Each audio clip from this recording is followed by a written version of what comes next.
Pai do Senhor, igreja, bom domingo para todos os irmãos. Gostaria de meditar com os irmãos aqui na palavra do Senhor, no livro de João, capítulo 21, versículo de número 15, que diz assim: Depois de terem comido, perguntou-lhes Jesus a Simão Pedro: Simão, filho de João, ama-me mais do que estes outros? Ele respondeu: Sim, Senhor, tu sabes que te amo. Ele lhe disse: Apacenta os meus cordeiros. Tornou a perguntar pela segunda vez: Simão, filho de João, tu ama-me? Ele lhe respondeu: Sim, Senhor, tu sabes que te amo. Disse-lhe Jesus: Pastorei as minhas ovelhas. E pela terceira vez Jesus lhe perguntou: Simão, filho de João, tu me amas? Pedro entristeceu-se por ele ter dito ou perguntado pela terceira vez: Tu me amas? E respondeu-lhe: Senhor, tu sabes todas as coisas, tu sabes que eu te amo. Jesus lhe disse: Apacenta as minhas ovelhas. Versículo 18. Em verdade te digo que quando eras mais moço, tu cingias a ti mesmo e andavas por onde querias. Quando, porém, fores velho, estenderás as mãos e outro te cingirá e te levará para onde não queres. Disse isto para significar com que gênero de morte Pedro havia de glorificar a Deus. Depois de assim falar, acrescentou-lhe: Segue-me. Louvado seja Deus. Meus irmãos, nós sabemos que o nosso amado Pedro, ele negou Jesus por 3 vezes. E ao negar Jesus por 3 vezes, ele achava que não era mais digno de servir ao Senhor, de ministrar a palavra, de pastorear ovelhas, porque ele achou que tinha falhado na missão dele. E de fato, o pecado de Pedro foi muito sério, muito grave, porque ele asseverou por 3 vezes que não conhecia Jesus. Mas o próprio Jesus, ele procura Pedro para restabelecer a fé de Pedro, o ânimo de Pedro, a vida de Pedro, para restaurar a fé de Pedro. E a pergunta que Jesus faz a Pedro é: Pedro, tu me amas? Nós sabemos que Pedro, por 3 anos, serviu a Jesus, andou com Jesus. E por 3 anos, Pedro tentou seguir todos os ensinamentos de Cristo Jesus. Inclusive, até empunha da espada e tira a orelha de Malco para defender Jesus. E aparentemente parecia prova do seu amor. E na verdade, Pedro amava Cristo Jesus. Mas no momento de fraqueza, onde o próprio Jesus diz que o diabo havia pedido a Deus para cirandar com Pedro, para peneirar a fé de Pedro, mas o próprio Cristo diz que orou a Deus para que a sua fé permanecesse. Mostra com isso que Pedro foi tentado e caiu na tentação, vacilou, Pedro caiu. E essa queda de Pedro, assim, foi muito impactante para a fé dele, a ponto dele querer voltar à sua prática antiga de pescar peixes, quando na verdade Jesus havia chamado ele para ser um pescador de homem. Então, aqui Jesus Cristo, ele chama Pedro e pergunta se Pedro ama ao Senhor. E a resposta de Pedro é: sim, Senhor, tu sabe que eu te amo.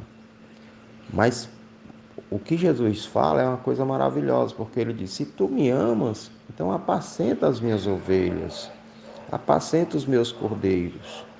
E isso por 3 vezes, mostrando, primeiro, que Pedro deveria fazer esse serviço como prova do seu amor. Ou seja, como é que Cristo queria a prova do amor de Pedro? é Pedro apacentando as ovelhas de Cristo. E isso mostra que, fazendo a obra de Deus, o próprio Pedro estava provando o seu amor por Cristo, a sua fidelidade a Cristo, e que aquela queda de Pedro era apenas um item, né? Ou um intervalo, era apenas um acidente de percurso na fé de Pedro. E mostra outra coisa que é mais importante ainda, o amor de Cristo pelas ovelhas. Então, como é que ele requeria o amor de Pedro? É Pedro cuidando das ovelhas. Isso significa que Cristo Jesus tem muito cuidado com cada irmão. Cada irmão é muito precioso aos olhos de Jesus. E isso deveria nos animar, nos fortalecer. E ao mesmo tempo que ele requer de Pedro prova do seu amor em cuidar e apacentar as ovelhas, nós ficamos, de certa forma, apreensivos, porque muitas vezes nós achamos que estamos acertando naquilo que estamos fazendo em relação às ovelhas. Nós cremos que estamos fazendo a coisa certa, mas nem sempre nós acertamos, nem sempre nós fazemos aquilo que é a vontade de Deus, nem sempre nós tratamos as ovelhas como deveríamos tratar. E às vezes as ovelhas se magoam, às vezes as ovelhas se entristecem, mas o desejo de todo pastor é de fazer a coisa certa, é de ajudar cada ovelha a seguir o seu percurso, de gerar outras ovelhas, de ser útil ao reino de Deus. Então essa é a vontade e o desejo de todo pastor. Isso não significa que o pastor não vai errar, que ele não vai pecar, que ele não vai cair, que ele não vai desanimar, que ele não vai tratar as ovelhas de uma forma que seja incorreta, mas o desejo dele sempre será em fazer a coisa certa, sempre será em agradar a Deus, de modo que as ovelhas estando bem, os pastores também estão bem.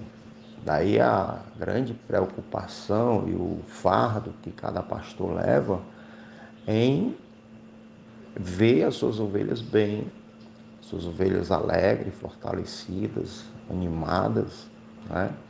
E servindo o Senhor nosso Deus. Uma outra coisa nesse texto que assim nos deixa pelo menos mais aliviados é o que ele diz no 18. Em verdade te digo que quando eras mais moço, tu te cingias a ti mesmo e andavas por onde querias. Quando, porém, fores velho, estenderás as mãos e outro te cingirá e te levará para onde não queres. Disto isto para significar com que gênero de morte Pedro havia de glorificar a Deus. Ou seja, Jesus já de antemão diz a Pedro: Pedro, eu estou te pedindo a prova do teu amor, mas eu sei que tu me ama. E eu sei que tu vai cuidar das minhas ovelhas. E eu sei também que tu vai dar a tua própria vida para glorificar o teu Deus. Ou seja, se Jesus estava dizendo que Pedro ia glorificar, quando velho, a Deus com a própria vida, isso significa que Pedro iria permanecer nos caminhos do Senhor até o final da vida, e a vida dele seria o ápice da sua adoração a Deus. E isso deve ter trazido ao coração de Pedro um grande alento. Não, se Jesus disse que eu vou morrer dessa forma, né, glorificando a Deus, então é porque eu vou fazer a coisa certa. Então é porque, de fato, eu vou perseverar nos caminhos dele até o final. E isso deve ter trazido um grande alento ao coração de Pedro. Então, meus irmãos, na síntese daquilo que eu queria dizer, é que nós, os pastores, sempre desejamos ver as ovelhas bem, as ovelhas alegres, produtivas no reino de Deus. E para isso nós trabalhamos, não é? Para isso todos os dias a gente medita, a gente ora e busca a presença de Deus para que isso seja feito. Isso não significa que a gente não erre, né? Isso não significa que nós não sejamos tentados, isso não significa que a gente não desanime, isso não significa que a gente não queira desistir, não, mas que por conta do próprio Cristo, que nos tem tantas promessas maravilhosas, nós permanecemos, nós perseveramos em fazer isso porque nós amamos a Cristo Jesus. Então, se eu deixar de fazer isso que eu faço, eu sei que eu não estarei completo, eu sei que eu não estarei feliz. E por isso nós seguimos o caminho, nós prosseguimos, mesmo com todas as nossas dificuldades, mesmo com todas as nossas pendências, né? As nossas limitações, mas nós queremos no final ver a igreja prosperar. E para isso, muitas vezes, nós precisamos de ajuda, a ajuda dos irmãos, a ajuda de cada membro, de cada obreiro, para que a igreja ela esteja sadia, saudável e glorificando a Deus. E essa é a nossa intenção. E no final, nós desejamos perseverar, assim como Pedro, né, que morreu crucificado de cabeça para baixo, glorificando a Cristo Jesus, o seu Senhor. Assim, nós desejamos, no final da nossa carreira, ter guardado a fé, né, ter combatido o bom combate e crer na eternidade, na coroa da justiça que nos está sendo reservada. Então, que os meus irmãos possam meditar nisso, né? E saber que assim como o próprio Jesus tinha uma missão para Pedro, ele tem uma missão também para cada ovelha, né? Ele não tem uma missão só para os pastores. O pastor ele traz a edificação do corpo de Cristo para que o corpo de Cristo desempenhe a sua função ministerial, a sua função como membro do corpo de Cristo. Então, cada um de nós temos uma missão. E assim como Cristo exigiu de Pedro o amor, fazendo ele a edificação das ovelhas, trazendo ele a edificação das ovelhas do corpo de Cristo, assim ele vai exigir de cada ovelha a sua responsabilidade no corpo de Cristo em estar fazendo a obra de Deus. Então, que você medite nisso, né? Que Deus ele exige o amor de Pedro através das obras, mas não exige só de Pedro, mas exige também das ovelhas, que as ovelhas o amem e guardem seus mandamentos. Então, que Deus abençoe meus irmãos, que fortaleça, né, os meus irmãos nesse dia maravilhoso e que Ele tenha misericórdia de nós, para que a gente não faça a coisa errada, mas faça a coisa certa, que a gente não desvie do foco, mas tenha sempre o objetivo de glorificar a Cristo nas nossas vidas. Eu creio que foi essa a visão de Pedro desde aquela hora em diante. Eu vou glorificar a Cristo até mesmo na minha velhice. Até a minha velhice eu vou glorificar a Cristo. Então que assim também sejamos nós. Que Deus abençoe, meus irmãos.